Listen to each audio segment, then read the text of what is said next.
नमस्कार, आप सभी का स्वागत सफल किसान में। मैं हूं मुकुल शर्मा। सफल किसान कार्यक्रम में लगातार आपकी हम मुलाकात कराते हैं हमारे उन प्रगतिशील और सफल किसानों से जो कि आज के समय में कृषि क्षेत्र में किसानों के लिए प्रेरणा का स्रोत बन चुके हैं। आज भी ऐसे ही कुछ किसानों की सफलता की कहानी आपके लिए हम लेकर आए हैं। तो चलिए बिना देरी के शुरुआत करते हैं कार्यक्रम की।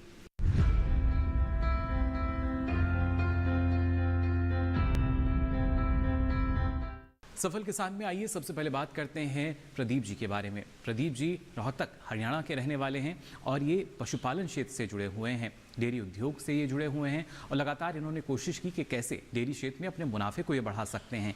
इसके लिए न सिर्फ इन्होंने जो योजनाएं हैं उनकी भी जानकारी जुटाई, बल्कि और भी कई ऐसे किसान हैं, पशुपालक हैं जिनको जागरूक किया। तो आइए देखते हैं इनकी सफलता की ये कहानी।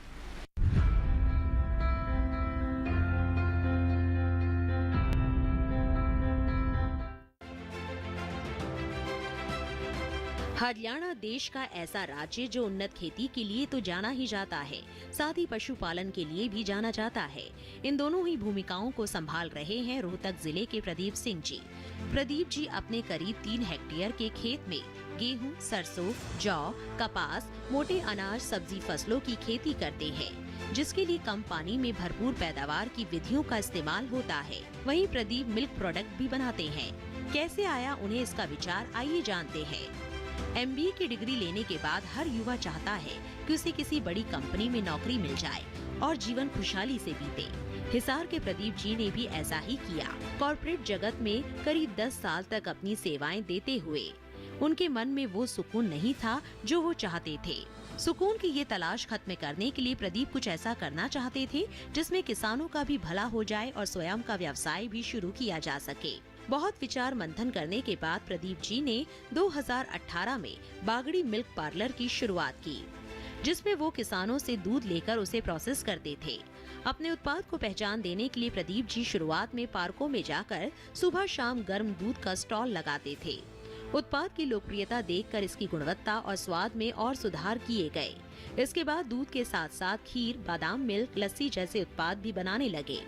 आज प्रदीप जी कई तरह के उत्पाद बनाते हैं, जिसमें केसर पिस्ता बादाम मिल्क, हरियाणवी रबड़ी, केसर काजू बादाम खीर, मावा बर्फी, मसाला लस्सी, मीठी लस्सी, कुल्फी, गाय का घी, भैंस का घी शामिल है। मैं मूल रूप से हरियाणा के चरखी दादरी जिले के मांडी पुरानो गांव का रहने वाला हूं। मैंने MBA करने के बाद कॉरपोरेट में लगभग 10 साल काम किया। उस दौरान सप्लाई चेन और मार्केटिंग की लाइन को समझने के बाद मैंने ये सोचा कि जब हम बड़ी बड़ी कंपनियों के उत्पाद बेच सकते हैं तो किसान के उत्पाद क्यों नहीं बेच सकते। इसी उद्देश्य के साथ मैं घर से निकला, देश के विभिन्न राज्यों में घूम के सर्वे किया। उसके बाद इस नतीजे पे पहुंचा कि मुझे दूध की दुनिया में काम करना है और दूध भी रॉ मिल्क नहीं बेचना है, दूध को प्रोसेस करके बेचना है। तो 17 दिसंबर 2018 को रोहतक में मैंने बागड़ी मिल्क पार्लर के नाम से अपना वेंचर शुरू किया। शुरुआत में हम ने 2 किसानों के साथ कॉन्ट्रैक्ट किया था कि उनका दूध बेचेंगे। धीरे धीरे काम बढ़ता चला गया, मिल्क की प्रोसेसिंग भी बढ़ाते चले गए। आज हमारे साथ 23 किसान काम कर रहे हैं। गांव के कम पढ़े लिखे और अप्रशिक्षित 11 लोगों को हमने रोजगार दे रखा है। उपभोक्ता को शुद्ध और ताज़ा चीज़ें मिले, किसान को अपने उत्पादों का बेहतर मूल्य मिले और कम पढ़े लिखे और अशिक्षित युवाओं को और जो जिनका प्रशिक्षण भी नहीं है किसी विशेष कार्य में, उनको रोजगार मिले। इसी उद्देश्य के साथ हमने बागड़ी मिल्क पार्लर की शुरुआत की थी। कोविड के दौरान भी हम सर्वाइव कर पाए। हमने अपने कर्मचारियों को भी 75% सैलरी दी, उनका रहना खाना सब कुछ झेला। ये क्योंकि हम उनको सिर्फ कर्मचारी नहीं मानते और जो किसान हमारे साथ काम कर रहे थे वो दूध का क्या करें, हमने उनसे घी बनवाया कि घी का क्या प्रयोग करें। घी से फिर हम अन्य चीज़ें, मावा बर्फी, बेसन के लड्डू, जलेबी, ये चीज़ें बनाने लगे। अब हमने ऑनलाइन भी अपने उत्पाद भेज रहे हैं। देश के लगभग हर राज्य में हमारे उत्पाद जाते हैं। तो यही ताकत है कि ये उपभोक्ता, किसान और रोजगार तीनों चीज़ों के लिए एक इससे बेहतर मॉडल हो नहीं सकता। इसलिए मॉडल है कि एक छोटे से मॉडल में 3 लोगों को रोजगार मिला हुआ है। और आज उनका ये व्यवसाय लाखों लोगों तक, देश के अलग अलग हिस्सों तक पहुंच चुका है, जिसमें उन्होंने करीब 11 लोगों को रोजगार भी दे रखा है। वो बताते हैं कि शुरुआत में उनके इस काम में केवल 2 किसान जुड़े हुए थे, जो वर्तमान में 23 हो चुके हैं। प्रदीप जी के इस काम के पीछे सबसे बड़ा उद्देश्य किसानों को लाभ पहुंचाना है, वो किसानों से सामान्य से ज्यादा दाम पर दूध खरीदते हैं और प्रोसेस करके दूध से बने उत्पाद बनाते हैं। वो बताते हैं कि हम 3 महीनों के अंतराल पर पशुपालकों को प्रशिक्षण भी दिलवाते हैं, जिसमें उन्हें ये सिखाया जाता है कि अच्छी गुणवत्ता का दूध कैसे लिया जा सके। साथ ही पशु के रखरखाव और नस्ल सुधार से संबंधित जानकारी भी दी जाती है, जिससे किसान और उत्पाद दोनों का भला हो सके। उनके इन्हीं प्रयासों का नतीजा है कि उन्हें इस साल पूसा मेले में नवोन्मेषी किसान पुरस्कार से सम्मानित किया गया। IER इनोवेटिव फार्मर 2020 अवार्ड के लिए हमें सम्मानित किया गया। हर साल हम पूसा कृषि मेले में स्टॉल लगाते हैं और हमारे उपभोक्ता प्रोडक्ट्स की क्वालिटी का ये आलम है कि इस हर रोज़ 12 से 1 बजे तक हमारे प्रोडक्ट्स हैं वो ख़त्म हो जाते हैं। तो मैं यही कहना चाहूँगा बाकी किसान साथियों को भी कि एक ऐसा मॉडल आधारित करें जिसमें उपभोक्ताओं को अपने मूल्यों का उपभोक्ताओं को शुद्ध ताज़ा चीज़ें मिलें, किसानों को अपने उत्पादों का बेहतर मिले और कम पढ़े लिखे के लोगों को रोज़गार मिले। इससे बेहतर क्या मॉडल हो सकता है। एक और अच्छी बात यह है कि प्रदीप जी ने अपने उत्पादों के लिए मिट्टी के कुल्हड़ का इस्तेमाल करते हैं। उनका मानना है कि इससे कुम्हारों को भी रोजगार मिल सकेगा और उनकी आय में इजाफा होगा। वाकई में प्रदीप जी जैसी सोच रखने वाले लोग देश की तकदीर बदलने का हुनर रखते हैं।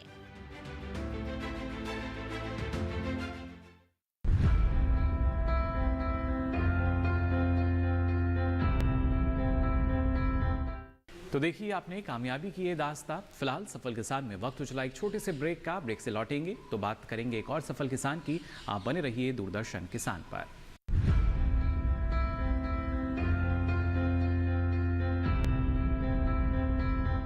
मेरे पैरों में है, मेरे पैरों में घुंघरू बंधा दे तो फिर मेरी चाल देख ले। नौशाद का संगीत और शकील बदायूनी का गीत, तो फिर मेरी चाल देख ले। इमोशनल फैमिली ड्रामा फिल्म संघर्ष। मेरे पुरखों के खून में डूबा हुआ बिछुआ मेरे सीने में गाड़ दो। सारा शहर छाना है माजी, कहीं पता नहीं चला। आज फिर स्लोली जिसमें दिलीप कुमार, वैजंती माला, बलराज साहनी, संजीव कुमार की बेहतरीन अदाकारी। लेकिन उस सौगंध का क्या हो जो हम दोनों भाइयों ने अपने पिता की लाश पर खाई? ये लेटा है तेरे सामने तेरे पिता का हत्यारा।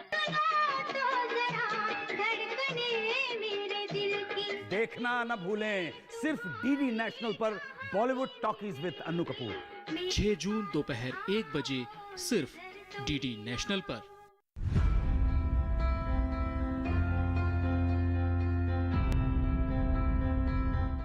ब्रेक के बाद आप सभी का एक बार फिर स्वागत सफल किसान में। अब आइए बात करते हैं एक और सफल किसान की जिनका नाम है हरविंदर सिंह और ये ताल्लुक़ रखते हैं बरनाला पंजाब से। आपको बता दें ये जैविक खेती से जुड़े हुए हैं और लगातार जो दूसरे किसान हैं उनके भी हम कह सकते हैं जैविक खेती की तरफ आकर्षित कर रहे हैं। ना सिर्फ अच्छा लाभ जो है जैविक खेती में इनको मिला, बल्कि आज के समय में जो पूरा क्षेत्र है इनको बेहतर तरीके से जानता है तो सिर्फ जैविक खेती की वजह से। तो आइए अब नज़र डालते हैं इनकी कामयाबी की इस दास्तां पर।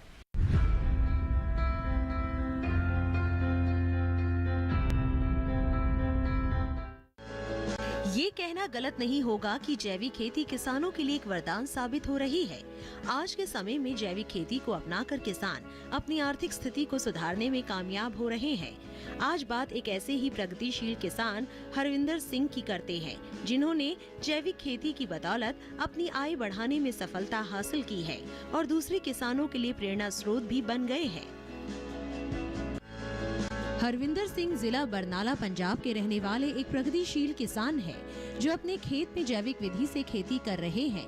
वैसे तो हरविंदर और उनका परिवार शुरुआत से ही जैविक खेती करना चाहते थे, लेकिन जब उनके बच्चे किसी बीमारी की चपेट में आ गए थे और फिर डॉक्टर ने जैविक उत्पाद का सेवन करने की सलाह दी, तब हरविंदर सिंह ने अपने परिवार को बचाने के उद्देश्य से जैविक खेती करने की ठान ली। वर्ष 2016 से ही ये जैविक खेती करने लगे। धीरे धीरे इन्होंने अपने खेतों में रसायन का पूरा इस्तेमाल ही खत्म कर दिया और वर्ष 2017 में हरविंदर ने जैविक खेती को पूरी तरह से अपना लिया। इन्होंने जैविक खेती की शुरुआत 2 कनाल से किया था। वर्तमान में हरविंदर सिंह 7 एकड़ खेत में सफलतापूर्वक जैविक विधि से खेती कर रहे हैं। हरविंदर अपने खेतों में मिश्रित खेती करते हैं ताकि वे ज्यादा से ज्यादा उत्पादन हासिल कर सके। जैविक खेती करने हमने अपने परिवार के लिए स्टार्ट किया था 2017 में। 2017 में हमने जो अपने खेत में जो पेस्टिसाइड डालते थे हम उसको हमने हाफ कर दिया 16 में। तो 17 में हमने पूरा का पूरा केमिकल बंद कर दिया। तो हम इस समय अपने खेत में हम दो कनाल से स्टार्ट किया था। 2 कनाल से स्टार्ट करके अब हम 7 एकड़ तक हम अपना जो ऑर्गेनिक खेत है, जैविक खेत है, उसको बढ़ा लिया है हमने। जो हम गेहूं का और जहाँ पैडी बोलते हैं उसको घटाकर हमने अपना जो खेत है और मिश्रित फसलों की तरफ ले आए हैं। हम आग लगाना बंद कर चुके हैं। 5 साल से लेके हमने आग लगानी बिल्कुल बंद की हुई है। हम मल्चिंग पे काम करते हैं, जैविक खेती पे काम करते हैं। जैविक खेती करने के शुरुआती दिनों में हरविंदर सिंह को कई मुश्किलों का सामना करना पड़ा। दिक्कतें सामने आई तो इन्हें सुझाव की भी जरूरत पड़ी। फिर क्या था, इन्होंने बरनाला जिले के कृषि विज्ञान केंद्र से संपर्क किया। कृषि विज्ञान केंद्र के वैज्ञानिकों ने हरविंदर सिंह की समस्याओं का समाधान निकालते हुए इन्हें जैविक खेती करने का प्रशिक्षण दिया, जिससे हरविंदर को जैविक खेती से जुड़ी सभी जानकारियां हासिल हुई। इसके अलावा हरविंदर ने वर्मी कंपोस्ट का भी प्रशिक्षण लिया और साथ ही बागवानी और फलों की भी ट्रेनिंग कृषि विज्ञान केंद्र से ली। जैविक खेती में हरविंदर सिंह के रुझान को देखते हुए समय समय पर कृषि विज्ञान केंद्र के वैज्ञानिक इनके खेत का निरीक्षण करने भी आते हैं और उन्हें जैविक खेती से जुड़ी तमाम तरह की सलाह भी देते रहते थे, जिससे कारण आगे चलकर हरविंदर सिंह को खूब फायदा हुआ। 2016 में कृषि विज्ञान केंद्र बरनाला में वो हमारे पास आए। उन्होंने हमें अपने जो घरेलू समस्याएं उनके बारे में बताया कि किस तरह की जो हेल्थ प्रॉब्लम्स हैं उनके बच्चे फेस कर रहे हैं, और जो मेडिकल साइंस ने उनको रिकमेंड किया है कि भाई या तो आप जैविक खेती के जो प्रोडक्ट घर पे प्रोड्यूस करके आप यूज़ कीजिए, या कहीं बाज़ार से ला के अगर खाएंगे तो ही आप हेल्दी रह पाएंगे, अदरवाइज़ तो ये जो प्रॉब्लम है वो जल्दी से सॉर्टेड नहीं हो पाएगी। तो 2016 में जब हरविंदर सिंह जी हमारे कृषि विज्ञान केंद्र आए तो हमने उनसे कहा कि आपको यहाँ पर हमारे यहाँ जैविक खेती की ट्रेनिंग लेने के बाद फिर हम आपको और डिफरेंट तरह की जो है ट्रेनिंग देंगे, जिससे आपके फार्म को हम फ्रॉम कन्वेंशनल खेती की तरफ से जो है हम जैविक खेती में टोटली कन्वर्ट कर देंगे। तो आज 2022 में लगभग 5 साल के बाद अगर हम देखते हैं तो इनका जो 7 एकड़ फार्म है पूरा पंजाब एग्रो से सर्टिफाइड फार्म है, और ये लगभग 40 तरह के क्रॉप्स को यहाँ उगाते हैं, पर मेजॉरिटी जो इनके क्रॉप्स में है वो वेजिटेबल है, शुगर केन है और वीट भी करते हैं, पर फोकस इनका वेजिटेबल पे रहता है क्योंकि उसका जो है इजीली ये उसको सेल कर पाते हैं, और जो हाई वैल्यू क्रॉप्स हैं। और इनकी जो मार्केटिंग के लिए हमने स्ट्रेटजी बनाई थी वो ये थी कि इनका जो फार्म है वो ये बरनाला से जो संगरूर की तरफ हाईवे जाता है उस पे इनका फार्म है, तो इनका आउटलेट हमने यहाँ पे सेटअप कराया है, जिससे इनको मार्केटिंग में भी कोई भी प्रॉब्लम नहीं है। जो भी प्रोडक्ट इनके फार्म पे पैदा हो रहा है वो इजीली सेल आउट हो जाता है और प्रीमियम प्राइस के साथ वो बिक जा रहा है। अभी हमारी प्लानिंग ये है, मैंने कई बार इनको सजेस्ट किया है कि अब हम थोड़ा सा एग्री बिजनेस की तरफ फोकस करते हैं, बिकॉज़ कि बरनाला में बहुत सारे ऑर्गेनिक कंपनी के जो प्रोडक्ट्स हैं वो यहाँ के मार्केट में बिक। हम इनको ये गाइड कर रहे हैं कि आप अपने एक ब्रांडिंग कराइए, ब्रांडिंग कराने के बाद जो आपके फार्म के प्रोडक्ट हैं उनको आप बरनाला के पर्टिकुलरली एटलीस्ट स्टार्ट के बरनाला के जो लोकल मार्केट है उसमें हम मोर रिटेल पे, रिलायंस में और जो भी रिटेल मार्केट होते हैं उन पे रखा के इनके बिज़नेस को हम आगे बढ़ाएंगे। तो इस तरह से हम इनकी हेल्प कर पा रहे हैं और हमें भी काफ़ी सेटिस्फेक्शन मिलता है कि जो भी हम गाइडेंस देते हैं इनके लिए वो इसको पूरी तरीके से फॉलो करते हैं और उसमें उनको बेनिफिट होता है। कुछ नया करने के उद्देश्य से हरविंदर सिंह ने अपने खेत में सब्जियों और अन्य फसल जैसे चने, अजवाइन और अलसी के अलावा जैविक विधि से ड्रैगन फ्रूट की खेती करनी शुरू कर दी, जिसमें उन्हें सफलता भी मिली। इन्होंने पहले तो अपनी उपज को गांव में भी बेचना शुरू किया, बाद में नेशनल हाईवे पर हट बनाकर अपनी उपज को बेचने लगे। हरविंदर के खेतों में जैविक विधि से उपजे ड्रैगन फ्रूट की बाजार में काफी ज्यादा मांग भी बनी रहती है। जैसे जैसे लोग जैविक उत्पादों के फायदे को समझने लगे हैं, वैसे वैसे इन जैविक उत्पादों की मांग भी बढ़ने लगी है और किसान लाभान्वित हो रहे हैं। ये जो फार्म है हमारा, जो नेशनल हाईवे है बरनाला से संगरूर को जाता है, इस नेशनल हाईवे के ऊपर अपना फार्म है। हमने सोचा यार अपन को जो काश्त की है उसकी जो माने सेल करने की प्रॉब्लम आ रही है, तो हमने सोचा क्यों ना हम इसका लाभ उठाया जाए, इस रोड का फ़ायदा उठाया जाए। तो हमने इसके ऊपर एक हट बना ली अभी जो बांस की हट बनी हुई है, या वहाँ पे हम सारा कुछ सभी कुछ सेल करते हैं। जो भी हमारी पैदावार होती है हम किसी भी मंडी में नहीं लेके जाते, हम अपने खेत में ही सेल करते हैं, अपने फार्म से ही सेल करते हैं। कस्टमर आते हैं, जहाँ हम हमारे जो नंबर वगैरह हैं सभी के पास हैं, सभी के पास चले गए हैं मीडिया के थ्रू। जो मीडिया है वो बहुत अच्छा सोर्स है। वैसे हम जो भी चीज़ अपने पास है उसको बेचने के लिए हमने मीडिया में थोड़ा किया कि हम चलो मीडिया के आगे रख दिया कि हमारा ये नंबर है, हम ये जैविक खेती करते हैं, हमारे पास जे प्रोडक्ट होते हैं। जो अब तक हमारा जो ड्रैगन फ्रूट है ये तो हमारा डिमांड पे बिका पिछले साल, अगली बार देखते हैं क्या बनता है। पिछले साल डिमांड से बिका। अभी जो हमने चने लगे हुए हैं, अलसी लगी हुई है हमारे पास, और हमारे पास मसरी लगी हुई है, अजवाइन लगी हुई है।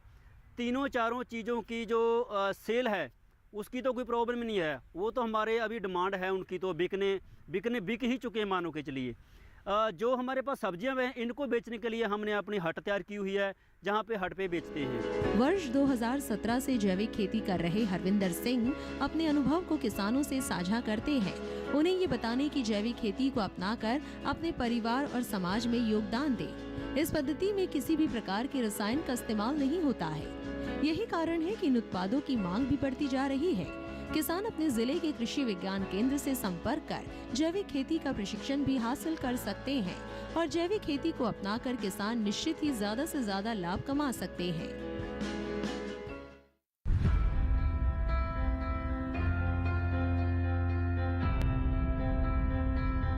तो जाना आपने कैसे लगातार हमारे जो किसान हैं ना सिर्फ पारंपरिक विधियां बल्कि जैविक तरीके से भी अच्छी उपज लेकर अब किसानों के लिए नई मिसाल पेश कर रहे हैं। फिलहाल सफल किसान में वक्त हो चला एक और छोटे से ब्रेक का। जल्द लौटेंगे, आप बने रहिए दूरदर्शन किसान पर।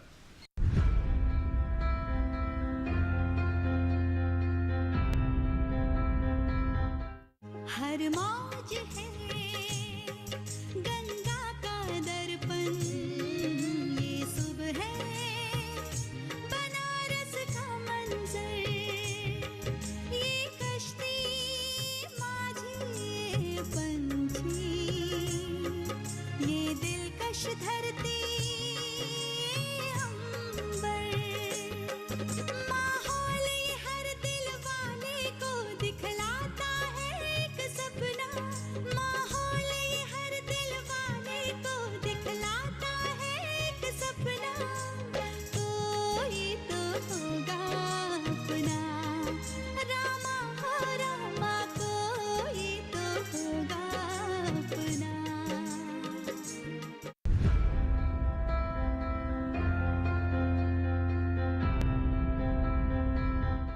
ब्रेक के बाद आप सभी का एक बार फिर स्वागत सफल किसान में। अब आइए आगे बढ़ते हैं सफल किसान में और आपकी मुलाकात कराते हैं अमिया देवी जी से, जो कि ताल्लुक़ रखती हैं असम से। और आपको बता दें ये लगातार मिश्रित खेती को बढ़ावा दे रही हैं। शुरुआती अवस्था में इनको भी लगा कि कैसे जो मिश्रित खेती है वो सफलतापूर्वक की जा सकती है, लेकिन आज के समय में कई ऐसे किसान हैं जिनको ये बाकायदा प्रशिक्षण भी देती हैं और बताती भी हैं कि कितना फ़ायदा इनको मिश्रित खेती से जुड़कर मिल रहा है। तो आइए देखते हैं इनकी सफलता की ये कहानी।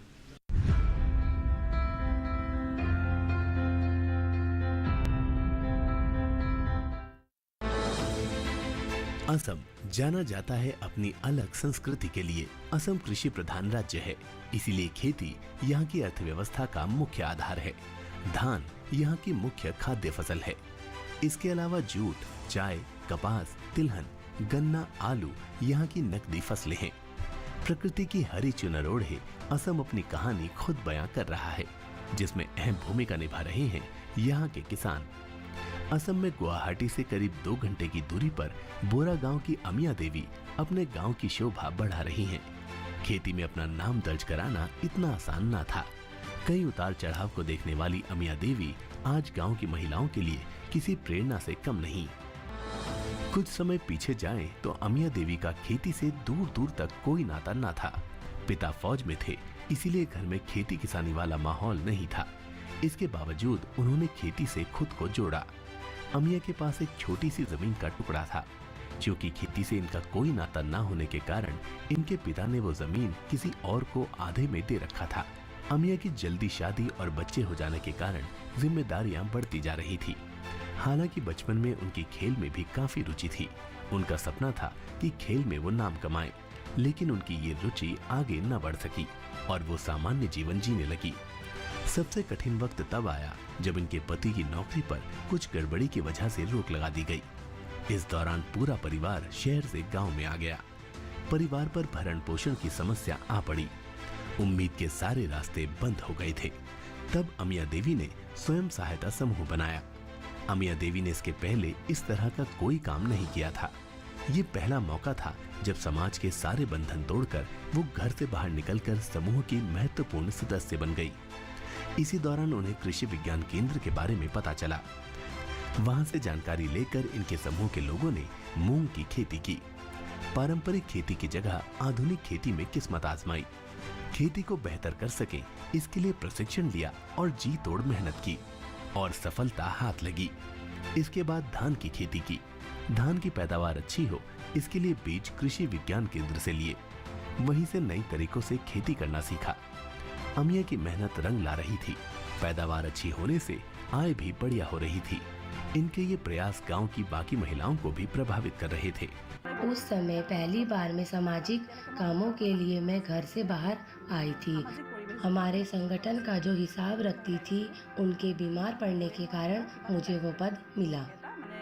कृषि विज्ञान केंद्र हमारे गांव से इतना नज़दीक है वो भी नहीं पता था।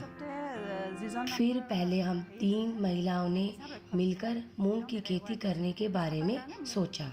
2017 में पहली बार 17 समूह की लगभग 170 महिलाओं ने मिलकर 50 बीघा जमीन पर मूंग की खेती की थी। तब से काम ज्यादा हो गया। अमिया देवी ने मछली पालन में भी काफी सराहनीय काम किए। बेहतर मुनाफा कमाने के लिए अमिया देवी मल्टी क्रॉप से मुनाफा कमा रही हैं। मछली की स्थानीय जातियों के अलावा रोहू, बरेली प्रजाति की मछलियां भी पाल रही हैं। वो बताती हैं कि इसे और बढ़ाने के प्रयास जारी हैं। इस समय अमिया देवी के पास खुद के 2 तालाब और 3 बीघा जमीन है, जिन पर मेहनत का पसीना बहाकर खुशहाली लाने के प्रयास किए जा रहे हैं। अमिया बताती हैं कि कृषि विज्ञान केंद्र ने खेती और मछली पालन दोनों में ही भरपूर सहायता की। यहाँ तक कि मछलियों को बीमारी से बचाने में भी मार्गदर्शन किया। अभी मैं धान और मछली का उत्पादन कर रही हूँ। अभी मेरे पास लोकल प्रजाति के अलावा रेहू, बरेली जैसे प्रजाति की मछली भी मौजूद है। आगे दूसरा तालाब तैयार करके बड़ी प्रजाति के मछली पालन को करने के बारे में सोच रही हूँ। मेरे खुद के 2 तालाब और 3 बीघा के आसपास जमीन है। मैं धान के मिल से लेयर खरीद कर खिलाती हूँ। साथ में सरसों से निकलने वाला खली हुई भी। कृषि विज्ञान केंद्र के संरक्षण में मैं मछलियों को होने वाले कई बीमारियों को रोकने के लिए दवाइयाँ दे रही हूँ।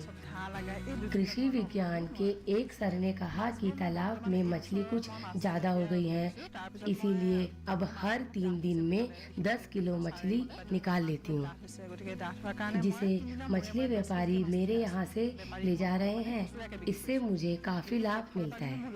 अमिया देवी प्रोग्रेसिव महिला से हम 2015-16 में मिले थे। उनका डालिमी नाम का एक स्वयं सहायता समूह था। हमने उन्हें मूंग की एक उन्नत प्रजाति की खेती करने के लिए बीज दिया था।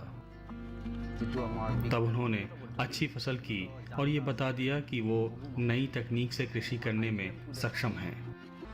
अमिया देवी का दालिमी नाम का समूह है। उन्होंने मूंग की सफल खेती करके ये बता दिया कि वो आधुनिक खेती करने में किस तरह से सक्षम है। इसके बाद कृषि विज्ञान केंद्र ने उन्हें उन्नत किस्म के बीज दिए, जिससे बेहतर पैदावार मिली और स्वयं सहायता समूह का मनोबल बढ़ा।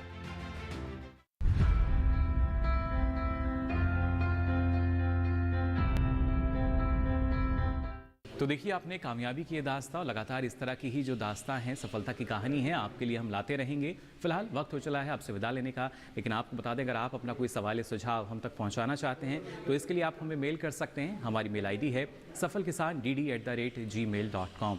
इसके साथ ही पत्र व्यवहार के माध्यम से भी आप हमारे साथ जुड़ सकते हैं। इसके लिए आप हमारा पता नोट कर लें। हमारा पता है कार्यक्रम सफल किसान, कमरा संख्या 110, CPC दूरदर्शन, खेलगांव, नई दिल्ली 110049। हम इंतज़ार रहेगा आपके सवाल और सुझावों का। फिलहाल नए किसानों की कामयाबी की दास्तां लेकर फिर होंगे हाजिर। तब तक के लिए दीजिए इजाज़त। नमस्कार।